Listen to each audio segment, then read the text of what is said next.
Olá!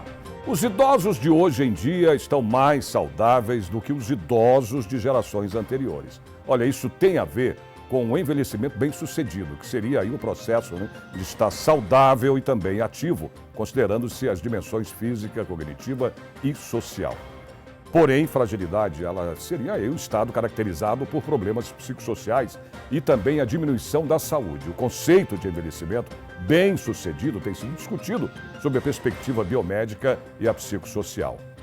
Muito bem, vamos falar no Alesp em Pauta de hoje sobre como ter um envelhecimento saudável. Para isso, eu recebo aqui em nossos estúdios a doutora Rosemary Arias, que é médica geriatra. Bem-vinda, doutora. Aqui é o nosso programa. Obrigada, Sérgio. Imagina, a gente é que agradece.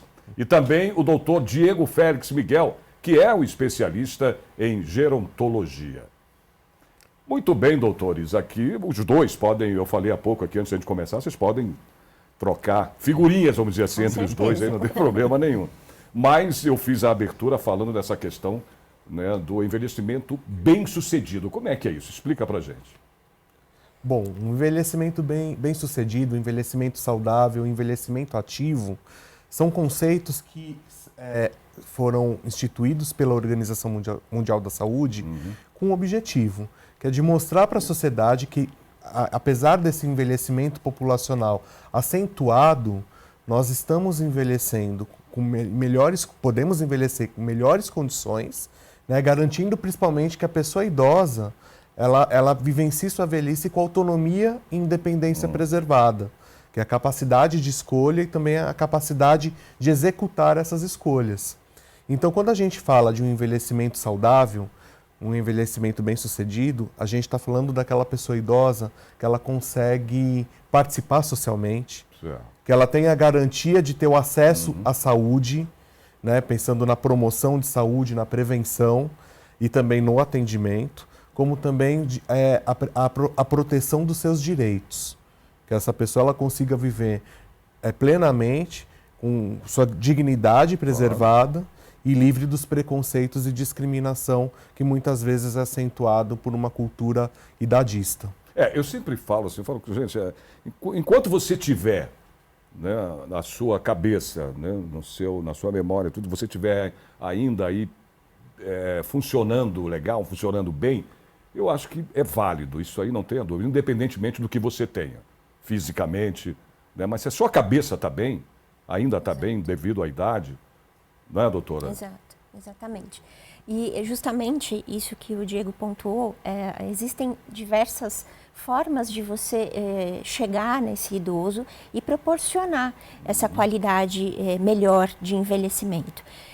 Nós temos, obviamente, em caráter particular para cada paciente, né, individualizado para cada paciente, mas de uma maneira geral, global também.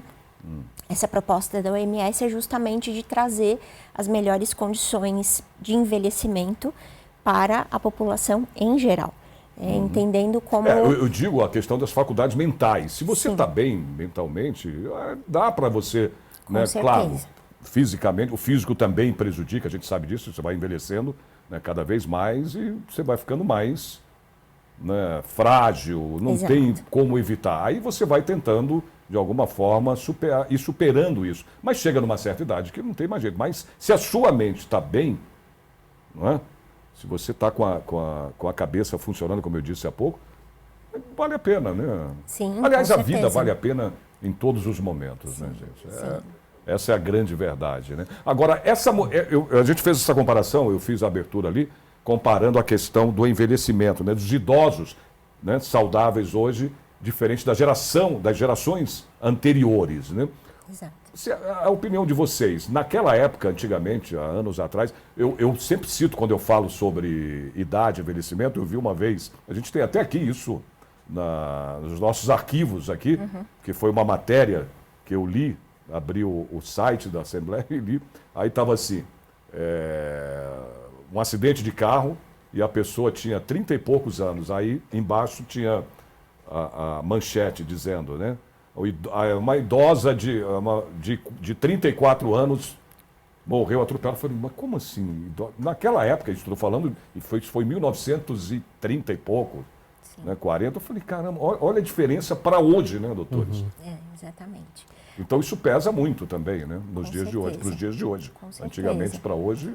Hoje a gente tem mais capacidade de diagnóstico, mais possibilidades sociais para que esse idoso venha se inserir, né, em atividades, em estímulos cognitivos, né? Então, e obviamente nós temos uma população que envelhece muito mais porque hoje tem tratamentos de muitas doenças que antigamente não existiam. Então, o que nos resta é fazer com que essas pessoas que vivem mais, viverem bem. Né? Exatamente. A tecnologia contribui, vamos lá, vamos ver. Ou tem contribuído para isso também? Porque Muito. antigamente se trabalhava de um jeito diferente, né, do que Sim. hoje. Muito, muito. Sem dúvidas, a tecnologia, os avanços científicos, tecnológicos, as campanhas também de prevenção e promoção de saúde. Vacinas. Vacinas, né? Eu acho que também um grande marco no nosso Brasil, no nosso país, é o fortalecimento do SUS, Sistema Único de Saúde. Eu acredito que a partir do momento que se pensa em política de saúde estruturada, com esse foco no atendimento universal, com equidade, né, e também trabalhar com esse aspecto da qualidade, então da qualidade da água tratada que chega às nossas casas, do saneamento básico, da qualidade da alimentação que chega até a nossa mesa, com campanhas também da atenção primária que foca aí nesse controle das doenças crônicas, no atendimento ambulatorial, né, para tratamento de doenças. Então acredito que o marco, além da tecnologia, do avanço científico, também são as estruturas de políticas públicas de saúde que, felizmente, nós avançamos bastante, graças também ao ativismo, né? A participação social das próprias pessoas e comunidade de profissionais da área da saúde. A gente até comemora, vamos falar rápido aqui, isso é bom a gente lembrar sempre que a gente está numa casa de leis, essa casa de leis, né, cria aí, através dos nossos 94 deputados, né, que parlamentares aqui desta casa, projetos de lei, né, para melhorar cada vez mais a situação, a saúde, que seja educação, enfim, vários setores, né, da população nossa. Inclusive, a gente tem um projeto de lei aqui, tem uma... aliás, é lei, né? Dia 16 de maio é o dia do médico geriatra. E dos gerontólogos também. Que comemora essa data. Eu queria que vocês falassem dessa importância, da importância desse momento, dessa data, para lembrar, né, do médico geriatra, doutor. A geriatria e a gerontologia são especialidades muito jovens, muito novas, né? Apesar da gente lidar com o processo de envelhecimento, a nossa especialidade é algo muito novo em relação a outras especialidades, enfim. Então, a gente, como profissionais da área do envelhecimento, isso vem ganhando mais espaço ao longo dos anos, porque não se existia, não tinha a cultura de que o idoso deveria ser levado ao geriatra. O idoso acabava sendo levado a diversos especialistas quando adoecia, quando tinha algum diagnóstico, enfim. E a figura do médico geriatra e também do gerontólogo surge nessa perspectiva de que o idoso seja contemplado em um único especialista, né, que esteja preparado para acompanhar ele durante um processo longo, o processo de envelhecer. Geralmente, quando você começa a acompanhar um paciente, você fica por muito tempo, muitos anos seguindo ele. Então, ele acaba vinculando com você. Então, a ideia do dia 16 de maio ser comemorado, né, como o dia do especialista, se lembrar, né, justamente trazer à tona essa importância de que o geriatra e o gerontólogo são especialistas nesse processo de envelhecimento e, portanto, os mais indicados para acompanhar um indivíduo idoso. Na realidade, a comemoração, né, a gente falou que isso é uma lei que é comemorada já dia 16, né, de maio. Agora, tem um projeto, eu estava falando do projeto, eu acabei não citando do que esse projeto dispõe. Eu vou citar agora, que é o PL 1429 de 2015. Então, para que vire lei, precisa ser aprovado pelo Executivo. Né? Por enquanto, é um projeto de lei aqui de um parlamentar, do deputado, que dispõe sobre a oferta do acompanhamento médico nas especialidades, tanto na geriatria como na gerontologia, né, nos asilos Exato. e instituições similares, né, públicos ou privadas de longa preferência para os idosos. Isso sim eu queria que vocês falassem desse projeto de lei, né, que se for aprovado, e é o que a gente espera que seja aprovado, né, a importância dele. Eu acho que o Diego pode complementar muito com isso, mas assim, só uma questão, né? Muitas vezes nós vemos que, no caso, como traz o projeto de lei, essas instituições de longa permanência, muitas vezes elas não são geridas ou existe um médico de referência que seja geriatra. Pode ser um médico clínico geral, um médico de outra especialidade, mas que está à frente desse trabalho. Mas é interessante colocar isso como uma fatia, digamos assim, que merece ser olhada com o cuidado do geriatra e do gerontólogo, né? Acho que é de extrema importância isso. Sobretudo pensando que essas populações de instituições de longa permanência, elas são muitas vezes, estão em condições especiais, de fragilidade maior, seja ela física ou até mesmo social. Então, acho que tem... Porque a geriatria, ela trata das doenças, né? Que é, no teu caso, médica, do processo geriatra, processo... A de gerontologia, envelhecimento saudável também. ela é a parte mais psicológica, seria isso? Mais biopsicossocial. psicossocial. Então, a gerontologia é a bom, ciência que estuda o processo de envelhecimento. Nós podemos até dizer que a geriatria está dentro da gerontologia. Eu imaginava isso. Eu falei, uma coisa tem a ver com a Porque outra. a gerontologia, além de ser uma ciência multidisciplinar, porque nós, profissionais que somos especialistas em gerontologia, nós temos uma formação anterior. E a gente faz uma especialização, tem o título de especialista em gerontologia pela Sociedade Brasileira de Geriatria e Gerontologia, justamente para qualificar a nossa atuação junto à pessoa idosa. Porque a gente pesquisa pela ótica do nosso saber, né, da nossa formação base, a questão do envelhecimento. Então, tanto profissionais da área da saúde, como profissionais das ciências sociais, como profissionais de exatas, por exemplo, é importante pensar nesse processo de envelhecimento e como, a partir desse olhar dessa ciência, consegue fazer intervenções para que a gente crie, de fato, uma rede que seja adequada ao atendimento da pessoa idosa ou que, principalmente, pense nesse impacto do processo do envelhecimento populacional. No caso de uma ILPI, de Instituição de Longa Permanência, esse projeto de lei, eu vejo que é bem importante a gente reforçar o quanto profissionais que são especialistas em geriatria e gerontologia podem contribuir para essa gestão de uma forma ampla, focada na saúde da pessoa idosa. Então, é um atendimento individualizado, onde a gente tem uma atenção a todos os aspectos biopsicossociais daquela pessoa idosa, mas que a gente também consegue fazer a gestão desse processo.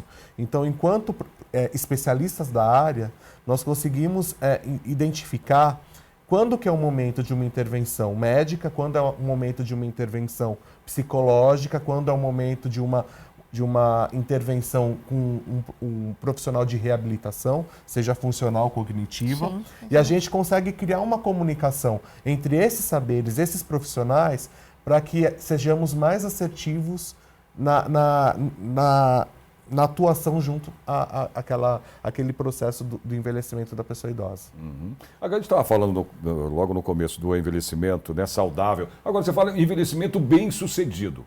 O que você quer dizer com essa questão do bem-sucedido? Porque muitas vezes você tem uma pessoa jovem, né, ou uma pessoa idosa, que não aparenta uma certa idade, muitas vezes fisicamente ou aparentemente, na aparência, né? O que significa essa questão do envelhecimento, né, mais saudável? Eu particularmente gosto muito do termo do envelhecimento saudável ou envelhecimento ativo, porque eu acredito que a gente envelhecer, e esse envelhecimento se dá desde o processo de nascimento, não só depois dos 30 ou a partir dos 60, né? Ninguém dorme com 59 anos e sendo acorda adulto e acorda com 60 como uma pessoa idosa, né? Ou também, que nem o caso daquele filme do Benjamin, né? É o nasceu processo velho e foi né? o contrário, né? A questão então, eu percebo que a questão quando a gente pensa em envelhecimento saudável e ativo, a gente pensa em estruturas que favorecem esse processo de envelhecimento, que não é uma demanda só pessoal, subjetiva. Nós precisamos de políticas públicas que garantam, porque nós vivemos em condições sociais de desigualdade. Então não dá para a gente comparar o meu processo de envelhecimento com o processo de envelhecimento da Rosmarie, com o seu processo de envelhecimento. Porque cada um vem de um contexto sociocultural diferente. Então, quando pensamos em políticas públicas específicas para essas populações, principalmente para as minorias sociais, a gente tenta adequar o que nós já temos de serviços, o que nós já temos de estruturas, para que também atendam e se adequem, né, para a realidade, para as demandas específicas dessas pessoas. Então eu gosto desse termo de envelhecimento saudável, envelhecimento ativo, porque são termos que também conceitualmente trazem essa responsabilidade para o poder público. Então é o poder público, enquanto Estado, né, que estrutura essas bases, mas que também essas bases são criadas a partir da participação social. Então, a partir de como essas pessoas percebem seu processo de envelhecimento e a partir da sua participação social em conferências, nos próprios fóruns, nos conselhos de saúde, conselhos de direitos da pessoa idosa, consegue dar o tom para que essas políticas, elas de fato atendam as demandas reais das pessoas.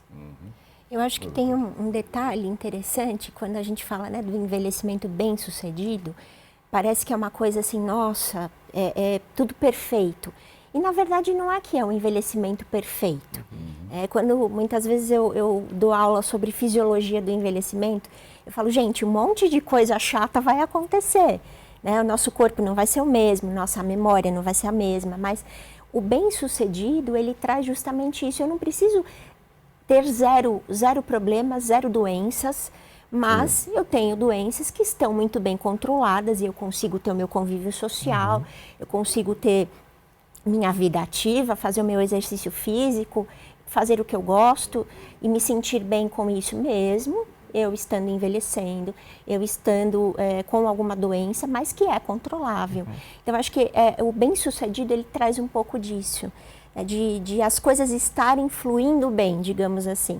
Por mais que você tenha algum problema de saúde, que você tenha algo que não é 100%, mas que você está conseguindo manejar de uma maneira positiva. E a questão do envelhecimento tem a ver também com genética? Eu digo assim, porque tem pessoas que, né, envelhecem, se você olha fisicamente, né, ela está bem, mas claro que você por dentro, você tem a idade que você tem, a gente sabe muito bem disso. Mas, geneticamente falando, isso também influi na questão do Existem influências genéticas, sim.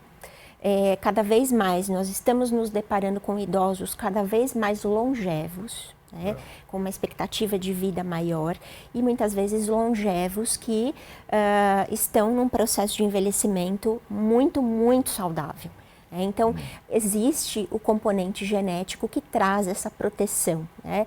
Inclusive, hoje em dia, existem estudos das chamadas Blue Zones, que são áreas do mundo onde existem pessoas muito longevas, com um processo de envelhecimento extremamente saudável e que existe um componente não só ambiental, mas também genético, que influi nesse bom processo de envelhecer.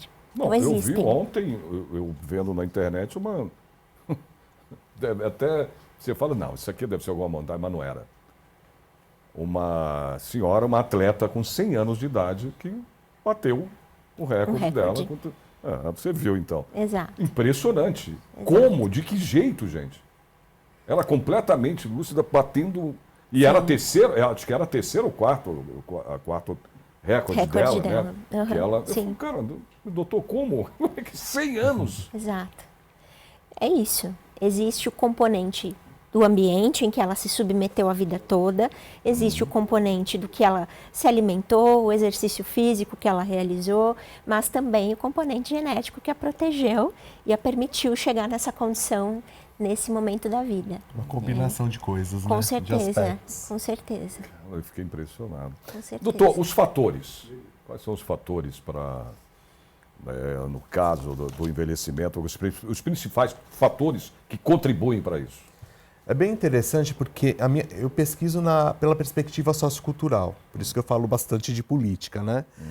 A OMS, ela traz em 2002, a partir do Programa de Envelhecimento Ativo, um olhar muito interessante sobre o processo de envelhecimento e que já mostra que os homens envelhecem diferente das mulheres, não por uma perspectiva meramente biológica, mas também sociocultural. Então, a sociedade e a cultura onde essas pessoas nascem, ela já é aí as mulheres, a gente tem que contar hormônios, tudo, e falar, imagina, né, a mulher, claro, né, gravidez, tudo isso... E as mulheres vivem mais que os homens, tanto que a gente fala da feminização. Eu digo em termos de envelhecimento, mas a cobrança da mulher... mais probabilidade de envelhecer. Eu digo até em termos de órgãos, tudo, da pessoa tá até aparente, você vê, muita gente fala assim, nossa, mas o homem, né, tá lá de cabelo branco, grisalho, tudo bem. Agora você vê a mulher, aí nego já fala, as pessoas já falam, não, mas ela tá, né, aparenta muito mais velha do que ele. Eu não sei se existe algum estudo genético que fale sobre isso, né? Mas existe um fator que é bem importante, que é o machismo. Então, perceber o idadismo, que é o preconceito decorrente à idade, ele é muito mais perverso nas mulheres do que os homens. É verdade. Então, aí quando a OMS fala, olha, nasceu mulher ou nasceu homem numa determinada cultura, você já responde socialmente de uma forma diferente para o processo de envelhecimento, ela está dando um foco dessa desigualdade de poder, que aí é posto a partir das construções socioculturais, como é o caso do machismo, do racismo, da homofobia, né, e transfobia e tantos outros preconceitos e discriminações. E isso também são determinantes sociais que vão fazer com que a pessoa experiencie ao longo da vida questões básicas para ter um envelhecimento saudável, como o acesso à saúde. Então a gente sabe que as mulheres, ao longo da vida, elas são condicionadas, desde da infância, a procurarem mais o sistema de saúde e se cuidarem mais. As mulheres se cuidam muito mais do que os homens. Agora, por que será que as mulheres se cuidam mais? Então, pesquisas já mostram que as mulheres se cuidam mais porque a elas também cabe o cuidado de outras pessoas. Exato, também. Então, aí a gente já mostra uma desigualdade nesse processo de envelhecimento. Não, mas é que o homem é relaxado mesmo. O homem não vai médico, não procura médico, só quando está ruim. Vocês sabem disso. Sim. Só quando está ali quase que no bico do corpo, aí vai procurar médico para ser. Aí já é tarde. A mulher não. A mulher, ela se cuida muito mais. Isso não tenha dúvida. Mas chega em piores condições na saúde e na velhice. Com muitas mais doenças crônicas e até com mais incapacidades. Tudo isso que eu citei há pouco, né, Sim, doutora? sim. Que eu acabei citando. Exatamente. Porque ela tem esse posicionamento de cuidadora, né, principalmente de cuidadora, seja dos filhos, seja do companheiro, enfim, e muitas vezes ela se negligencia em prol de alguém, né?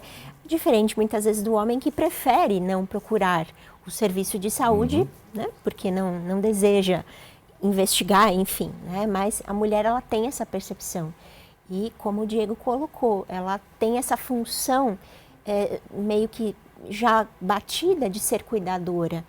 Então, ela precisa internalizar isso, né? Eu preciso me cuidar para cuidar de alguém. Tá certo. Olha, a gente vai fazer um pequeno intervalo, mas já já a gente volta para continuar falando, que é bem interessante a gente saber, principalmente essa questão do envelhecimento, que ele já tocou aí, né? A gente falando desse assunto entre o homem e a mulher. Quem envelhece mais, né, mais rápido do que o outro. Mas você tem razão, o doutor falou e a senhora também tem toda a razão no que está falando, foi o que a gente citou, né? E você acabou dizendo aí que a mulher, infelizmente, ela tem esse lado que ela vai envelhecer mais rápido do que o homem, né? Sim. Bom, mas a gente vai continuar esse assunto aqui depois do intervalo. O Alesp em Pauta vai para um rápido intervalo e volta já já.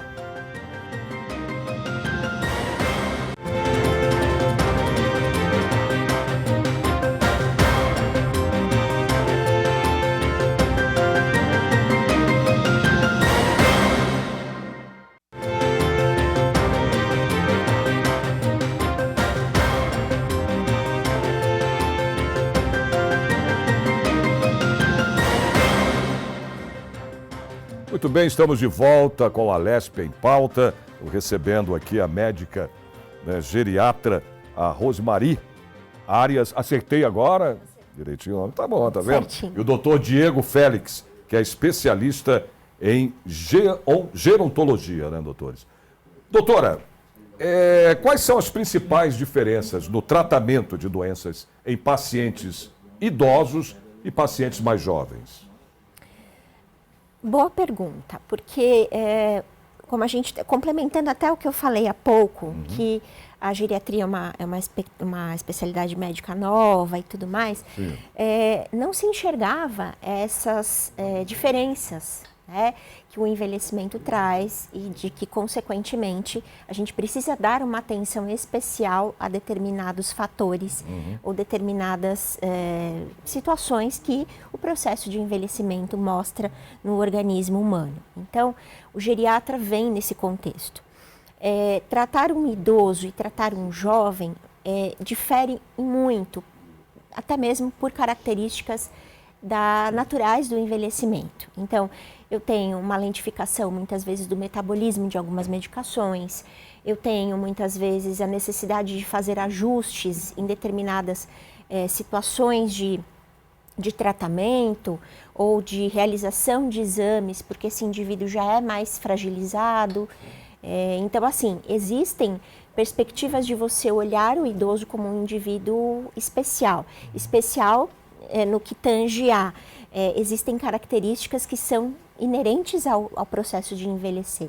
Então, a gente tem uma percepção um pouco maior em relação a isso. Então, a gente pode muitas vezes corrigir doses de remédios, fazer ajustes quando você está pensando em submeter essa pessoa a um tipo de exame, a um tipo de tratamento. Por exemplo, se você for tratar um câncer de próstata num homem jovem e num homem idoso, você vai ter uma diferenças, né? Então, a resistência daquele idoso a determinada medicação, que também vai ser usada no homem jovem, pode ser diferente, pode causar mais efeitos colaterais e por aí vai. Mas existem características do processo de envelhecer que são muito particulares, né? Doutor, quais são os principais desafios sociais enfrentados pelos idosos? Eu acredito que a desigualdade social é um grande problema e que as políticas públicas, eu acho que, como você colocou no primeiro bloco, nós estamos na casa legislativa, é importante que a gente foque justamente para diminuir e reparar essa desigualdade social, principalmente para as minorias, para a população que sofre ainda mais, né? Apesar de termos o SUS como um serviço universal, nem todas as pessoas ainda conseguem acessá-lo, seja por barreiras de logística, ou seja até mesmo por barreiras culturais. E isso impacta diretamente nesse processo de envelhecimento e na própria velhice. Então, você mesmo colocou em algum momento na nossa conversa que a mulher se cuida mais e os homens menos. Então, veja, existe uma barreira aí, é uma barreira cultural. Então, como a gente consegue se organizar enquanto Estado para que os homens comecem a ter uma maior consciência da importância de procurar um médico, fazer o controle das doenças crônicas e principalmente, né, cuidar desse processo de envelhecimento para que se torne uma pessoa idosa no futuro com autonomia e independência preservada, Exato. saudável. Né? Então, acredito que essa barreira sociocultural, né, essa vulnerabilização que as pessoas ainda sofrem, faz com que a gente envelheça de uma forma diferente e que isso, sem dúvida, vai favorecer para que seja uma velhice muito mais difícil. Doutora, quais são as doenças, vamos lá, que mais acometem os idosos? A gente vê uma prevalência muito elevada de doenças cardiovasculares, atreladas ao processo de aterosclerose, que seria justamente o envelhecimento das artérias, que é um endurecimento das artérias, e aí suas consequências. Então, acidentes vasculares cerebrais, acidentes cardíacos, etc., ou até mesmo vasculares de membros inferiores, enfim, isquemias. E também há uma alta prevalência das doenças de cognição, das doenças de memória, como as demências, a principal delas, a demência de Alzheimer, seria um processo de envelhecimento mais acelerado das células cerebrais, a grosso modo dizendo, né? E que é mais prevalente nos idosos, nos indivíduos idosos. Então, eu chamaria a atenção dessas duas questões. Algo que também a gente nota que é mais prevalente no idoso é a chance de desenvolver um tumor, de desenvolver um câncer, porque isso está muito atrelado a um processo de perda, de diminuição da nossa imunidade quando a gente envelhece. Então, acaba que o nosso sistema imunológico deixa escapar, digamos assim, alguma célula que pode se tornar maligna. Então, por essa dificuldade do sistema imunológico, desse envelhecimento do sistema imunológico, o idoso acaba tendo uma maior propensão a desenvolver tumores, a desenvolver câncer. Mas o que a gente tem visto aí também, vamos para o outro lado, né? Os jovens hoje em dia estão tendo muito mais doenças aí, né? Não sei se devido, né, doutor, ao estilo de vida, a essa isso que eu ia loucura comentar. que a gente vive, essa correria, eu não sei. Eu queria que vocês falassem sobre isso. Né? Você vê hoje pessoas jovens tendo aí câncer de mama. Exato. Nossa, eu estou impressionado. Eu fico assim meio... Sim. É isso que eu ia comentar. Acho que o câncer hoje no jovem, ele está muito relacionado à questão da qualidade de vida, dos usos de fumo, né, tabaco, alcoolismo, etc. Ao estresse ao qual ele é submetido também muitas vezes, sem esquecer também do caráter genético. Né? Mas quando a gente olha para o idoso, a gente olha nessa propensão de ter um tumor por uma falha do sistema imunológico, que não é a grande maioria dos casos no indivíduo jovem, exatamente. Então, geralmente, o jovem acaba desenvolvendo essa doença por outras causas, digamos assim. Como é que você vê, doutor? Tem uma questão também que é a saúde mental.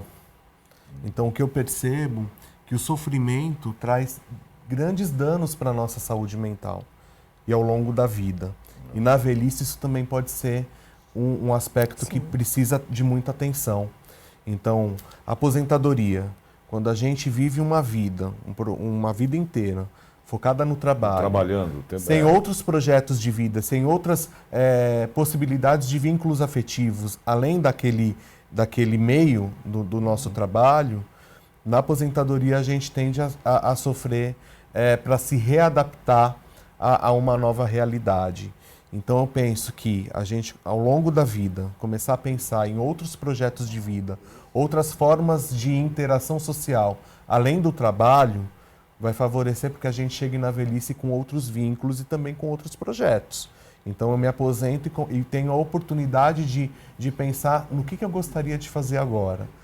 Eu ainda continuo tendo vínculos sociais que podem me acolher e que podem compartilhar comigo alguns momentos. O isolamento social também é um outro aspecto que a gente precisa prestar atenção. Né? Em alguns países mais envelhecidos, como é o caso do Japão, é um dos grandes desafios. São as pessoas idosas que vivem sozinhas, lá por uma questão cultural. Muitas que acabam até cometendo suicídio. Né? Então, no Brasil, eu acredito que nós precisamos nos atentar também a isso. A realidade de pessoas idosas que hoje vivem sozinhas, isoladas, com doenças mentais e que muitas vezes não conseguem um tratamento adequado ou muito menos serviços, né, como centro de convivência para pessoas idosas, ou até mesmo em comunidade, né, exercer uma religião, participar de uma sociedade de bairro, justamente com esse foco de permanecer ativo socialmente, participando socialmente e também estabelecendo vínculos e o fortalecimento da rede de suporte social, que é justamente a gente manter pessoas à nossa volta que a gente vai poder contar no momento que a gente precisa. E a gente tem uma outra questão também que afeta os idosos, mata até, a solidão mata também. Sim. Não é, doutor? É uma coisa impressionante. na situação do idoso, né? Quando ele vai envelhecendo, ele vai ficando cada vez mais só, né? Parece que... E também tem a questão, a pessoa que consegue chegar a uma certa... Que nem a gente deu o exemplo, né? Estava dando exemplo aqui dessa atleta que chegar, a pessoa chegar a 100 anos. Sim. Né? É uma coisa... Aí ele vai vendo que as pessoas indo embora na frente dele. É uma coisa que eles trazem muito. Eu já não tenho mais os meus amigos, todos faleceram. Não, familiares. Os meus filhos casaram, saíram de casa. Exatamente. E se nós formos pensar, a gente vai ter cada vez mais idosos nessas condições. A nossa geração vai ser uma geração de idosos solitários. Porque hoje em dia as pessoas não optam muitas vezes por não se casarem ou por não terem filhos. E no futuro, como será? Então, a gente precisa começar a construir desde agora essa estrutura para o futuro. Os idosos vão estar futuramente cada vez mais solitários. Exatamente. Né? Qual que é a importância da prevenção, doutora, de quedas e idosos? E a gente queria saber também de você já em seguida quais são as medidas, no caso, recomendadas para reduzir, né, esse risco. Isso que você perguntou sobre quedas está muito relacionado a tudo que a gente está conversando aqui. Porque a gente fala sempre assim, caiu o idoso, ele caiu a primeira vez, pelo amor de Deus. Exatamente.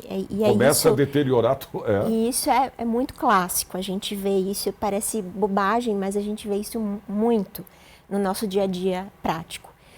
Então, quando eu tenho um idoso que cai, eu posso diretamente fazê-lo perder a autonomia, a independência, e daí eu o torno mais propenso a doenças, mais propenso a justamente esse processo de envelhecer sozinho, envelhecer institucionalizado. Né? Então, é de extrema importância a gente prevenir que isso venha a acontecer. Como que a gente pode prevenir? Obviamente, algumas situações clínicas, onde o indivíduo já tem alguma deformidade, alguma dificuldade de locomoção, então você já precisa ficar mais vigilante com esse paciente para que ele não venha a cair. E daí como a gente pode intervir de uma maneira muito prática e fácil no ambiente em que ele vive, né? Então, reduzir tapetes, reduzir obstáculos na casa, desníveis de solo, procurar usar calçados adequados que tenham um solado antiderrapante, no banheiro ou no quarto usar aquelas barras de apoio, ter aquelas luzes que você pode colocar para iluminar mais o ambiente, iluminar mais o solo onde ele vai passar, para ele poder enxergar onde ele vai andar, onde ele vai passar. Porque até o problema da pessoa já idosa, é isso que me preocupa também, comigo também, que eu já estou ali na metade, ou um pouco mais, mas é a questão, o que me preocupa é a mobilidade, né? A questão de você se mover, você andar, eu fico assim, falo, meu Deus, como é que vai ser? Né? Porque você perde, não tem para onde, não tem como. Sim, o envelhimento... Sim. Você tem uma dificuldade de se acondicionar ali no espaço, de perceber muitas vezes algum desnível discreto que exista no solo, você tropeçar muitas vezes no próprio calçado, ou então num obstáculo pequeno que não seria tão importante assim. Então, de novo, né, o olhar diferenciado do gerontólogo e do geriatra. Geralmente nenhum outro médico acaba conversando com o paciente a respeito disso, né, de prevenir quedas. Acaba ficando para a gente, para essa área, justamente você direcionar o que pode ser feito para minimizar os efeitos de uma queda, que como você comentou, se ocorrer, pode trazer consequências até mesmo fatais. Então, precisa... Porque a recuperação é muito lenta, exatamente, né? Exatamente. É um processo longo. É um processo... Você que falou que você gosta de política, né, de falar sobre políticas públicas. Vamos lá. Eu quero saber quais são as oportunidades e também os desafios associados, né, ao envelhecimento, no caso populacional, claro que em termos econômicos e de políticas públicas, doutor. Bom, nós estamos vivendo a década do envelhecimento saudável, instituído pela Organização Pan-Americana de Saúde, né? Então, o que ela fala sobre isso? Que de 2021 a 2030, ela propõe que as Américas, né, principalmente os países como o Brasil, que é um país que está em desenvolvimento, mas que não amenizou essa desigualdade social ao longo desses anos, precisa se atentar em alguns aspectos para que a partir de 2030 a gente tenha minimamente políticas públicas e serviços que possam acolher as pessoas idosas, né? Uma das primeiras coisas que ela traz é a questão do idadismo. Mudar a forma como nós pensamos e enxergamos o envelhecimento e a velhice. Então, não falar de envelhecimento e velhice é um dos grandes problemas, né? A gente não incluir, como está no Estatuto do Idoso, da pessoa idosa, essa proposta, e a gente não fazer valer isso, que na educação básica a criança já tenha acesso a essa informação, já comece a pensar nesse processo de envelhecimento, a enxergar as pessoas idosas como pessoas que ainda continuam produzindo socialmente, a gente está criando um problema, está reforçando o preconceito e a discriminação. Segundo aspecto que ela coloca é justamente a valorização da pessoa idosa na sociedade. Então, as pessoas idosas não são aquelas que contribuíram ao longo da vida, elas continuam contribuindo. Enquanto nós estamos vivos, continuamos contribuindo economicamente. Mas isso é o que o mercado de trabalho tinha que continuar vendo, né? E apostando nisso. Hoje já se tem isso, mas até um tempo atrás não se... o cara com 50 anos... A pessoa com 50, 60 é velho, acaba... Já tinha que se aposentar. Cresceu a idade, né, das pessoas no mundo inteiro. Sim. Acabou a questão de você consegue viver hoje 100 anos. Fácil, está aí. Como... E precisamos de oportunidades ativo, né? Que valorizem as pessoas. Né? Também não adianta a gente criar só vagas de emprego, mas que não valoriza todo um conhecimento que foi construído ao longo da vida. Então, veja como isso são dois aspectos importantes. Os outros que ela fala é relacionado à saúde. É pensar justamente nessa rede de serviços que nós já temos aqui em São Paulo, principalmente, né, enquanto município e Estado, mas que precisam ser integrados. Então, como a saúde conversa com os serviços da assistência social, que conversam com a educação, que conversam com a cultura, com o esporte. É só a partir dessa rede, né, integrada, pensando numa promoção e prevenção, é que a gente vai conseguir fazer com que as pessoas cheguem na velhice de uma forma saudável. Isso é importante, né, doutor? E foi curioso uma coisa que você comentou sobre as oportunidades de trabalho, né, e você valorizar esse ponto, né, de que é alguém que tem uma experiência, não necessariamente uma experiência naquela profissão, naquela ocupação, mas uma experiência de vida. E você trazer o valor disso como experiência de vida. E até mesmo adaptar essa função, muitas vezes, para essa pessoa que está chegando, né? Sim. Não como aquela pessoa que ela é idosa, ela não pode realizar determinado trabalho. Pode, desde que haja adaptações. Então, acho que a gente está vivendo um pouco agora isso, né? Essas barreiras estão sendo ultrapassadas aos pouquinhos. Quais são, doutora, os sinais de alerta, né, que um idoso, aí no caso, pode precisar, né, de cuidados de longo prazo? A longo prazo, né? E como é que eles são... Como é que você orienta, no caso, doutora, as famílias? Eu acho que a questão do idoso fragilizado é aquele que vai trazer maior necessidade de cuidados a longo prazo. O que é esse idoso fragilizado? É um idoso que vem perdendo peso, perdendo independência, então ele já não consegue mais realizar as coisas sozinho. Então, esse indivíduo, ou de repente até nesse contexto de ele estar perdendo a independência, você vai descobrindo que ele é portador de algumas doenças que exigem um controle a longo prazo. Um exemplo muito fácil da gente assimilar é aquele indivíduo que está desenvolvendo uma demência.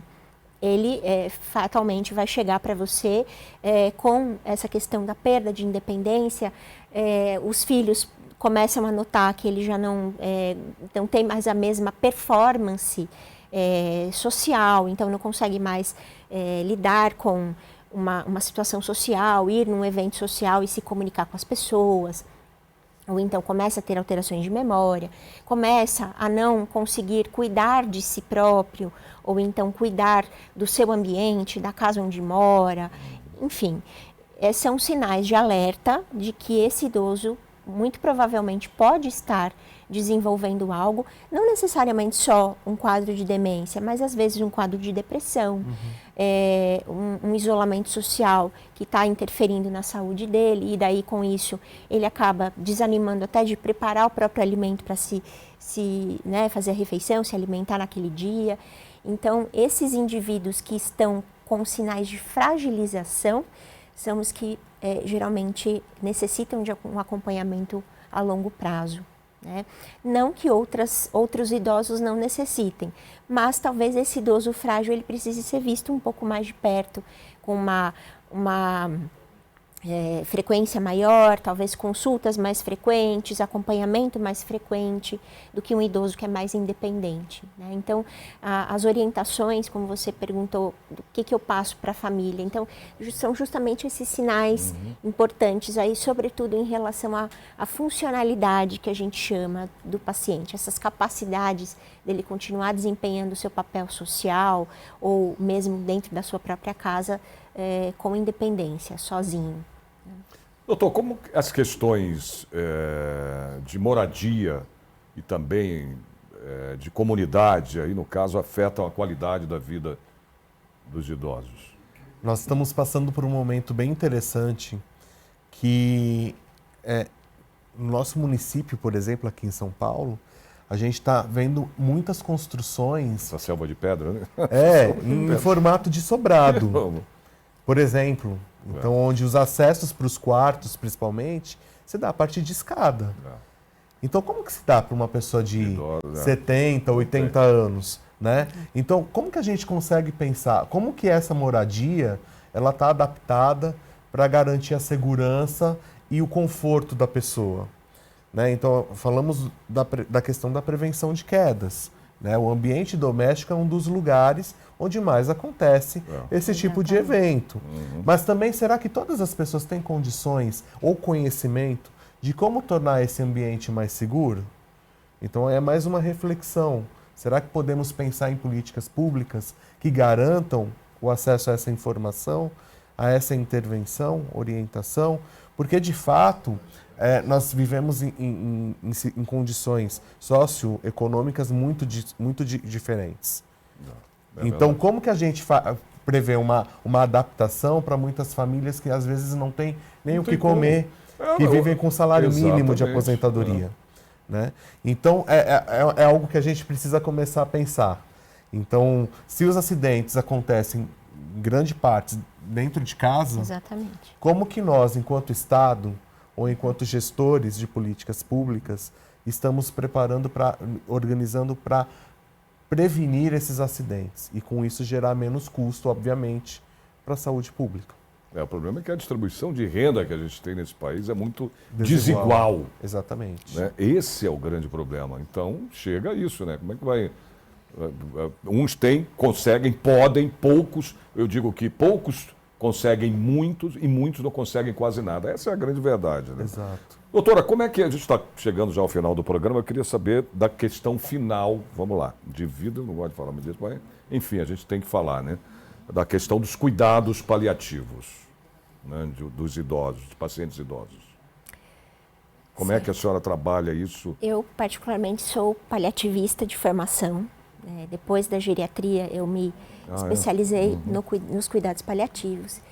E cada vez mais a gente vem tentando desmistificar um pouco desse conceito do cuidado paliativo, que ele é destinado só ao paciente em fase terminal ou paciente que está à beira da possibilidade de falecer. A gente entende que o cuidado paliativo ele pode ser aplicado a qualquer doença crônica e que possa vir ameaçar a vida de uma pessoa. Né? Entendendo que o idoso é aquele indivíduo que tem mais propensões a determinadas doenças, como a gente comentou, né? Geralmente essas doenças elas são doenças crônicas e elas geralmente não têm a cura. Não tem cura. Ela o tem Alzheimer, controle. Né? O Alzheimer, exato. não tem cura. Ela tem Mal de Parkinson não tem cura? Ela Várias tem um doenças. tratamento que pode minimizar os impactos dessa doença, e o cuidado paliativo reside nisso, de você trazer conforto, trazer alívio a sintomas de uma doença que não tem possibilidade de cura mais. Então, hoje em dia, a gente percebe a necessidade do cuidado paliativo, e aí eu entro numa seara até um pouco delicada, porque hoje nós temos políticas de saúde pública que contemplam a questão da introdução do cuidado paliativo em ambiente SUS, em ambiente de saúde pública.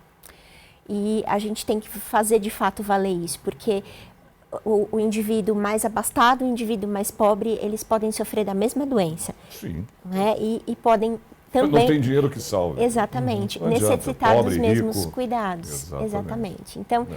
a gente nota que o indivíduo idoso, ele pode ter mais episódios de doenças do tipo tumor, pode ter mais demência, pode ter mais doenças crônicas pulmonares, cardíacas, renais, hepáticas, enfim, né, de doença de fígado crônica, e que ele vai em algum momento necessitar desse controle de cuidados de sintomas. E aí, nesse contexto, entra o cuidado paliativo, que não necessariamente está relacionado ao fim iminente da vida, mas que é um processo de cuidados que vai chegar nessa fase também. Ô, Diego, infelizmente a gente chegou ao final do programa. Você quer falar mais alguma coisa? Quer deixar algum recado? Quero agradecer pela oportunidade. Eu acredito que falar sobre envelhecimento e velhice é um ato de muita coragem, né, num país onde a gente invisibiliza e silencia muitas pessoas idosas. Então, acredito que tem uma contribuição muito importante para que as pessoas que estão nos assistindo, elas comecem a pensar enquanto pessoas que estão envelhecendo e agentes de uma promoção de uma velhice bem-sucedida. Perfeito. Doutores, obrigado pela participação de A gente vocês. que agradece. Quer falar mais alguma coisa? Não, eu quero só agradecer formalmente ao convite e a oportunidade, como o Diego falou, para a gente falar um pouquinho da nossa prática, que é cuidar do indivíduo idoso. Não, mas ela agradece a gente aqui por vocês deixarem a sabedoria de vocês aqui no nosso programa e aqui na nossa Assembleia Legislativa. Obrigado pela participação dos dois. Muito obrigada. Muito obrigado. O Alesp em Pauta de hoje termina aqui. Até o nosso próximo programa.